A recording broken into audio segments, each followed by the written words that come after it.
Sinclair Broadcast Group, connecting people with content everywhere. Ahead on America This Week, United We Stand. Knowing that both of these vaccines now are in the range of 95% effective is tremendous news.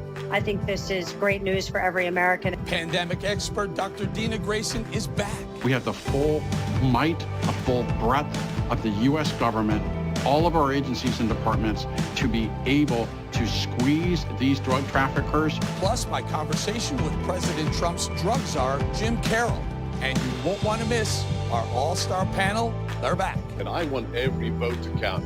Wrong Jason, wrong Beijing Biden. We want every legal ballot to be counted. That's all right now in America This Week. United We Stand. Welcome to America This Week, United We Stand. We are now over 2 weeks post-Election Day, and the Trump campaign continues its legal battle. Campaign officials have made a variety of allegations saying representatives weren't allowed to watch mail-in and absentee ballots being counted, and the president has tweeted that in Georgia, where they had hand-recounted ballots, officials won't let the Trump camp look at the signature matches. Another big week in the fight against the coronavirus. Moderna says its vaccine is nearly 95% effective. Let's welcome back a pandemic expert, Dr. Dena Grayson. Dr. Grayson, last week, Pfizer also announced the vaccine that is pushing, I heard the recent number, almost 95% as well. This is good news. Oh, Eric, this is fabulous news. I mean, we thought these first-generation vaccines may only be about 60 to 70% effective. Knowing that both of these vaccines now are in the range of 95% effective is tremendous news. I think this is great news for every American and really great news for the human race. So how does it play out, Doc? I mean, I know there's going to be some sort of like first responders and the most at-risk groups will get access to it at first. When will the general population, I'm hearing first quarter 21? Well, Eric, we haven't heard a clear plan from the Trump administration on how the vaccine will be distributed. The first step, of course, is we're still awaiting what's called emergency use authorization by FDA. I do expect Pfizer's vaccine to get that, along with Moderna's, assuming their data holds out. But yes, right now, Pfizer is saying they've got enough vaccine doses right now to vaccinate around 12.5 million Americans in 2020. They're obviously going at breakneck speed, trying to manufacture more doses, and that will start to roll out next year. But I would not anticipate we'll have enough doses to dose every American in the first quarter, but that will be over the next, say, first, second quarter, maybe even the early third quarter next year. I'm glad you brought up the Trump administration because both Moderna and Pfizer have both been at least somewhat part of Operation Warp Speed, which actually helped this thing move along a lot quicker. Well, Moderna they were actually had their research and development bankrolled by the U.S. government. Now, Pfizer did not. Pfizer took on that risk on their own. They were in negotiations with the government and agreed to a contract for the government to pay for the vaccine. The great news for Americans is that the vaccine should be free to Americans. So whether or not you have insurance is greatness. Hold on. We've been friends a long time.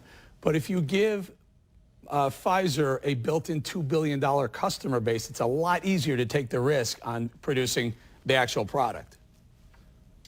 But there's still, yes, there is. But guess what? They went through all of this expense, Eric. And if let's say the vaccine did not work, they would have to eat that cost for all the manufacturing, all of the clinical trials, and they were not bankrolled by the government. So they assumed a substantial amount of financial risk. Moderna did not. So it's not really the same thing. Well, no, I'll give you that. But here's my point. It was just, I get beat up by the people who watch the show who hate me, when I say something like, well, it's very odd that 48 hours after the election, Pfizer announces that they came up with a 95% effective vaccine. Was it really that odd timing? Was it, did they, I mean... Yeah, so Eric, this is all based on data. And in fact, how these trials work is they have what's called an independent data monitoring committee. These are people not affiliated with Pfizer. They're independent scientists and experts. And when they get the trigger to review the data, meaning they know who got the vaccine versus the placebo, so they are what we call unblinded, it's based upon a number of events, which in this case is the number of coronavirus infections, of COVID cases. So that happened on a Sunday. They reviewed the data Pfizer themselves did not review the data. They were given the data by the Independent Data Monitoring Committee. So this is all just based on when these infections happen.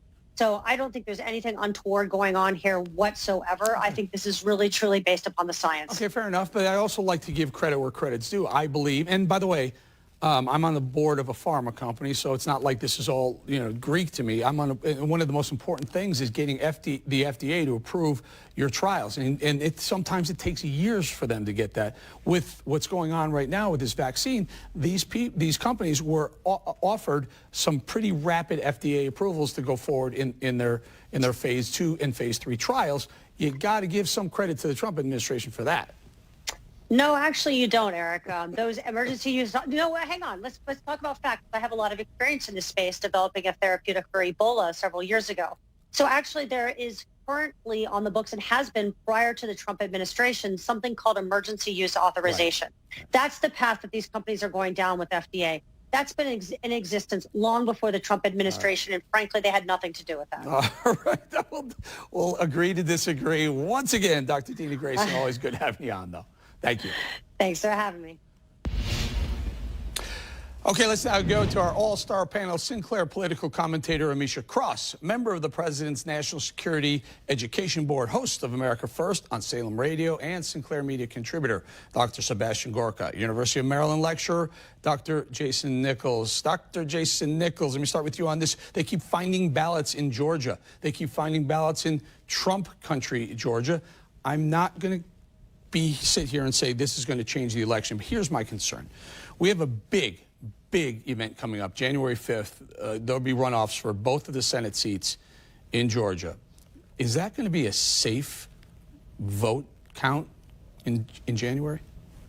Well, I've been claiming that Georgia has had issues with its elections in 2018. It was completely dismissed by Republicans when Stacey Abrams lost that state. People were saying, oh, no, the election was secure, everything's okay.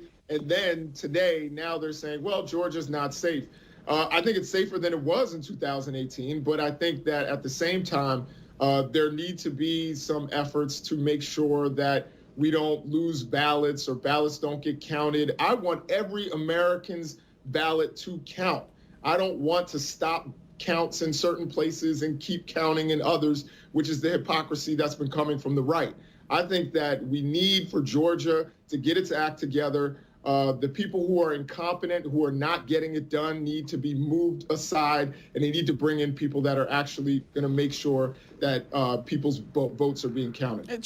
Sebastian, let's talk not about who's going to win in January, and we all have our opinions on who's going to turn out the vote. Let's talk about that election, the actual vote, the counting of the votes. Are we going to be okay with the results of the January runoffs for both of those Senate seats, no matter who wins?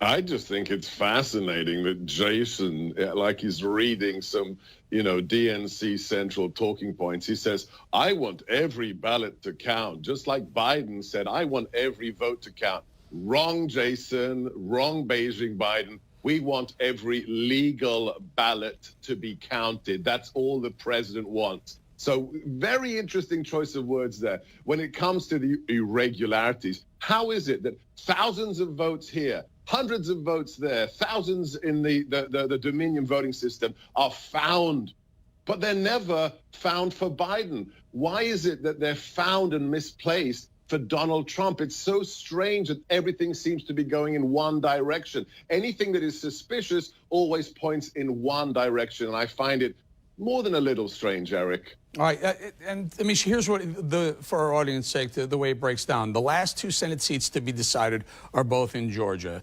The incumbents are Kelly Loeffler and David Perdue. If the Democrats flip both of those seats, if they flip both of them, there'll be a 50-50 tie in the Senate. Therefore, the vice president, assuming Kamala Harris is the vice president, she will break the tie for the Democrats. So they'll have the House, they'll have the Senate, and they'll have the White House. Tall order to flip both of them simultaneously, is it not, for you Democrats? No, Eric, you're absolutely correct with that. Democrats are highly aware, not only in Georgia, but across the nation, of the vital importance of these seats. But I will say that this is a turnout race. I'm not going to get into the conservative conspiracy theories about there being illegal votes. We know that that has not been a founded truth. What we do know is that this is a turnout race. And quite frankly, everyone is trying to throw everything right now in Georgia from both parties to try to salvage this. And I think that for Democrats, this is a uphill battle, to be honest. These are two prized Senate seats. We see that, Kelly Loeffler has said that she's going to debate her opponent, where we see that that's not happening for David Perdue. We're also watching the fact that the majority of those votes that were cast in the previous election, the November presidential election, have been by young people, by diverse voters. The move to get those same voters out a second time during the early voting cycle, which falls right dead smack in the middle of the holiday season and Christmas, is going to be very hard. Those college students are not going to be on campus anymore. They're going to be at home. This poses a significant challenge for Democrats. And I think that right now, full disclosure, my fiance is with the ACLU. They are trying their very darndest to make sure that there are not any voter irregularities, but also that turnout matches what we saw before. Right. And it's a tall order. So, Sebastian, final thought, got half a minute, and boy, is there going to be a lot of money spent in Georgia over the next couple of weeks. Yeah, I think it's hilarious that Amisha says the conservative conspiracy theories. We don't need theories. We've got leading Democrats in the Washington Post and the New York Times telling Democrats to move to Georgia now so they can vote, which, by the way, is a felony. To move to a state to influence an election is a federal crime. You've got Democrats on record saying that that's what Democrats should do. No theories, Amisha. Facts straight from the horse's mouth. Politics, my friends, is a blood sport. Thank you, panel. Thanks, Eric. Coming up on America This Week, United We Stand, President Trump's drug czar, Jim Carroll, discusses the progress being made in the fight against deadly opioids.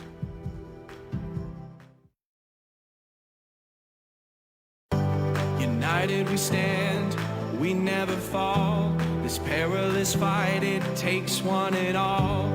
Everyone stands, American strong. Strength by one equals strength by all. American values, American pride. Your neighbor needs you, each person, each time. We stand, America. United we stand. We stand, America. United we stand.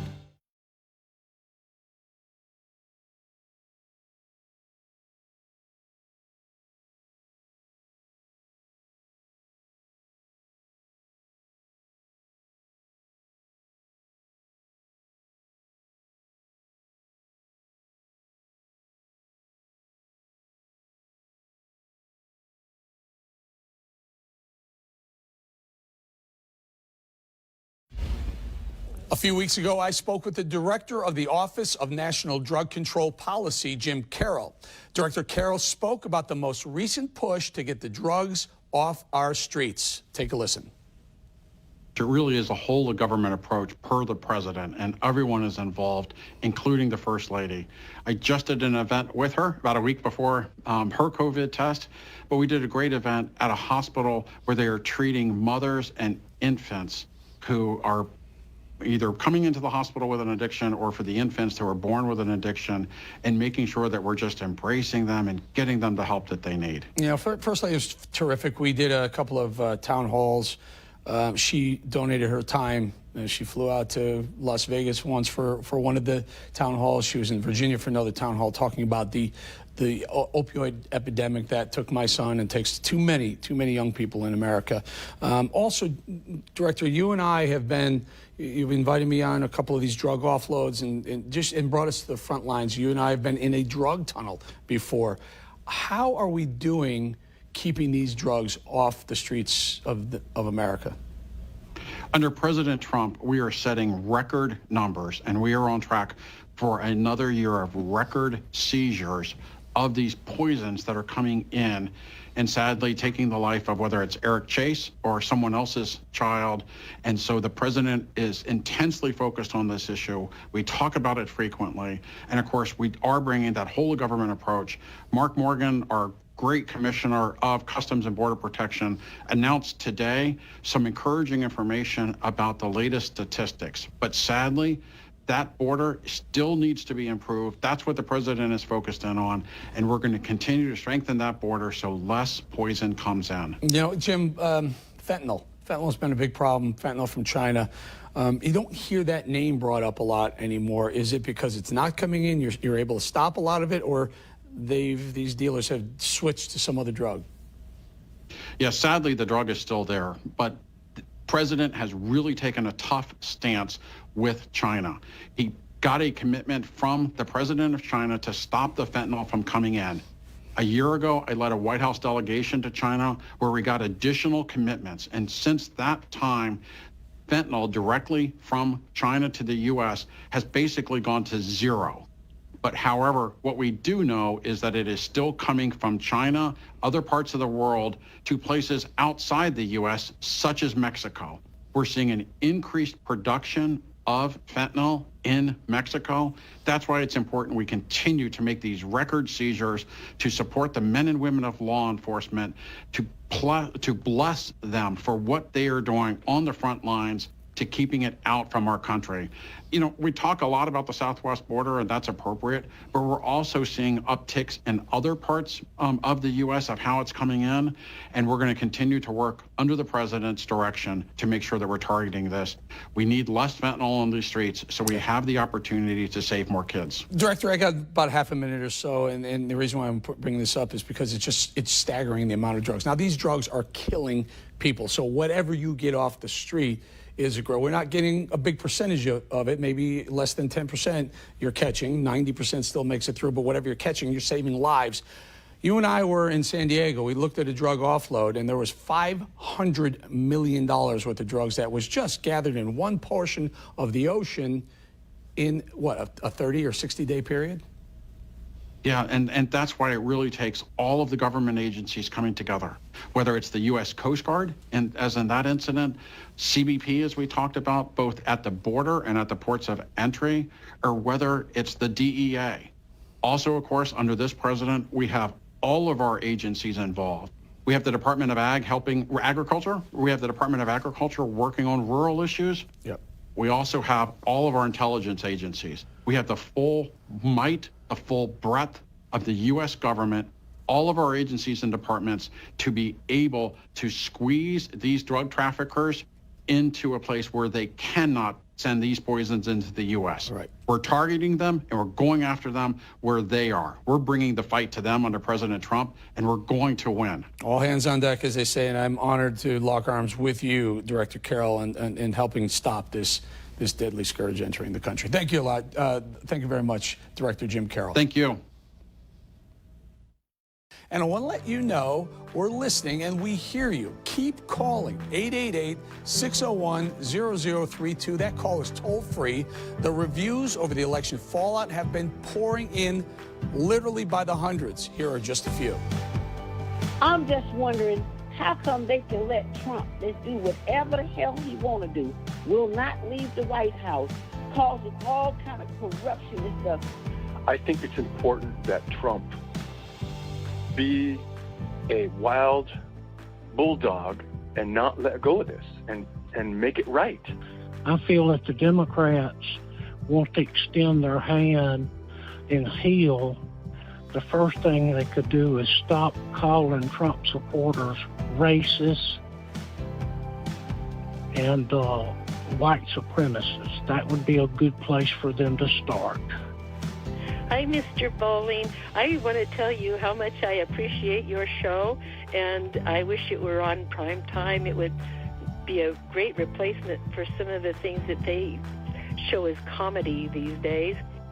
Something tells me I don't think some of those shows are meant to be comedy. Here's that toll-free number again, 888-601-0032. And you can follow me on Twitter at Eric Bolling. We will make sure they hear you.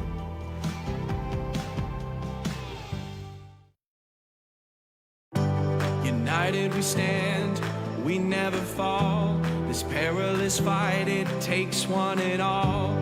Everyone stands, American strong. Strength by one equals strength by all. American values, American pride. Your neighbor needs you, each person, each time. We stand America.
United we stand, we never fall. This perilous fight, it takes one and all. Everyone stands, American strong. Strength by one equals strength by all. American values, American pride. Your neighbor needs you, each person, each time. We stand, America. United we stand. We stand, America. United we stand. Recently, I had the opportunity to speak with the founder of Judicial Watch and Freedom Watch, Larry Klayman. He broke down his new book, It Takes a Revolution, Forget the Scandal Industry. Take a listen. I'm saying that we don't need a socialist village. We need village people to take the country back. Basically, it's a dedication to Thomas Jefferson, who said that the three branches of government would become very corrupt, that someday we'd have to fight another revolution. I want to see it peaceful and legal, but that the worst branch of government would be the federal judiciary. He opposed it. He opposed Article 3. And he said because they're unelected, there for life and unaccountable to the people, they would become despots and tyrants. So this book goes through my 40-some plus year legal career and basically says that the future of this country does not hinge necessarily on the next election. Of course, I personally want to see President Trump win, and I support him. But we have hit a downward slide. There's no justice in this country.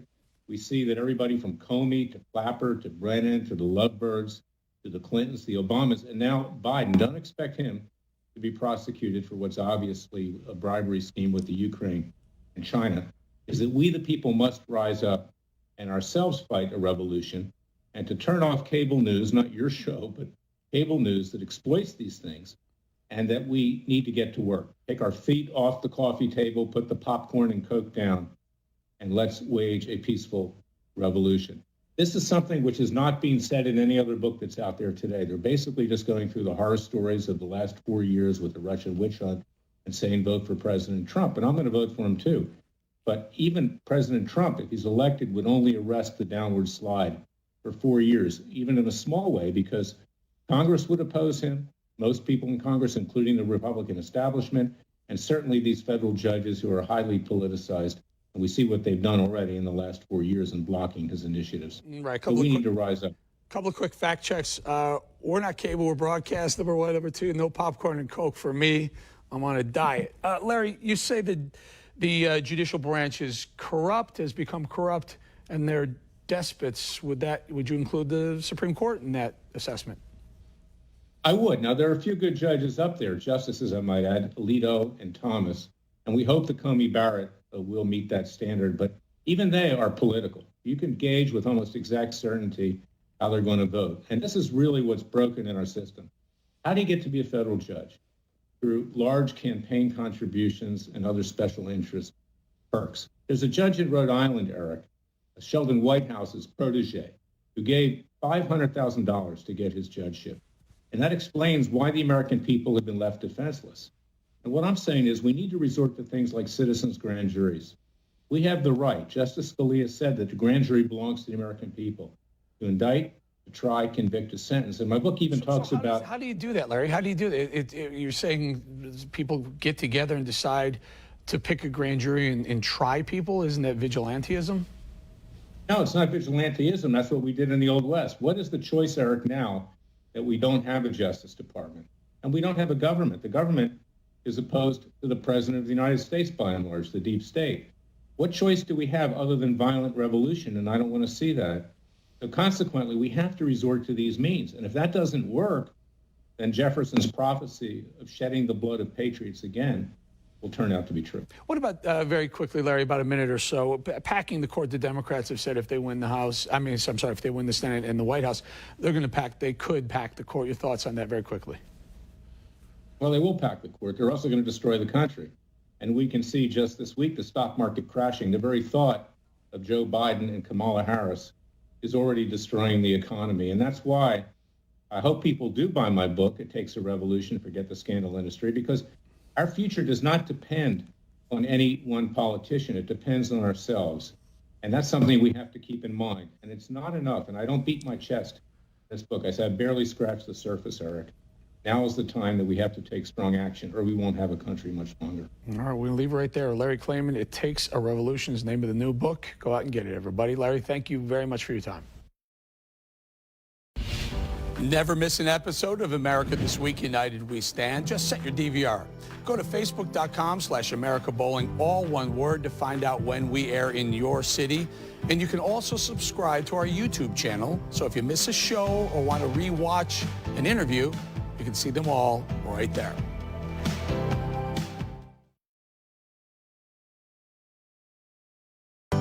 United we stand, we never fall. This perilous fight, it takes one and all. Everyone stands, American strong. Strength by one equals strength by all. American values, American pride. Your neighbor needs you, each person, each time. We stand, America. United we stand. We stand, America. United we stand.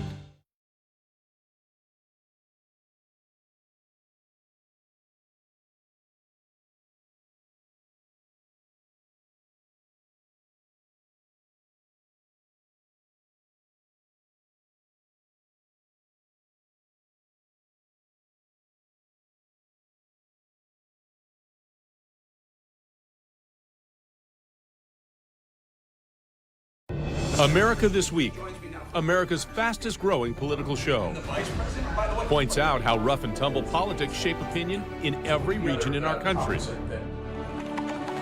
We tell American stories, stories that touch our people, determine our politics, focus on the future of America. I'm Eric Bolling. Join me for a fascinating look at America This Week. Thanks again for joining me for another episode of America This Week, United We Stand. As we move into the holiday season, it's important to stop and give thanks for the people and things that are important to us: family, friends, freedom, and country. And while holiday gatherings may look a little different this year, remember, we're a strong nation and we will get through this. Have a great week, everyone. Stay safe and healthy.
Sinclair Broadcast Group, connecting people with content everywhere.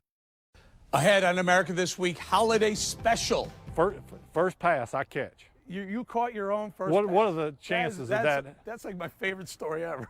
NFL Hall of Famer Brett Favre from a fireside chat. You're old enough to remember Gomer Pyle? Sure. Sergeant Gawley. Carter.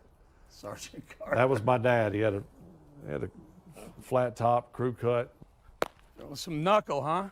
To playing a little catch. It's a revealing conversation that shows a side of this athlete you've likely never heard before. And then I had to go up to 3 pills, and then 4 pills, and 5 pills. If I did that today, right now, it'd probably kill me. Plus, the Duck Commander himself.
Sinclair Broadcast Group, connecting people with content everywhere. Ahead on America This Week, holiday special. First pass, I catch. You caught your own first What pass. are the chances of that? That's like my favorite story ever.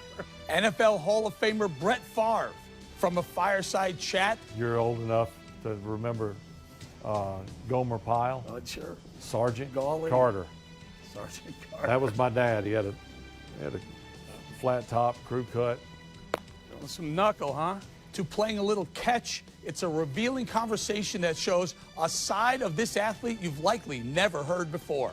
And then I had to go up to 3 pills, and then 4 pills, and 5 pills. If I did that today, right now, it'd probably kill me. Plus, the Duck Commander himself, Phil Robertson, talks faith, family, and more. Then I have the long-lost daughter, came out of my wicked past. That's right now on America This Week. Welcome to our America This Week holiday special. We hope you've been able to celebrate with your family, and for some, this celebration looks a little different this season. Maybe there are fewer people at the dinner table, or some new additions thanks to Zoom. In tonight's holiday special, I step away from the usual political punditry and visit a good friend who lives in Mississippi, but you'll probably recognize him more from his time up north in Green Bay, Brett Favre. You know, you mentioned, I mentioned your daughters. We have something in common here, unfortunately.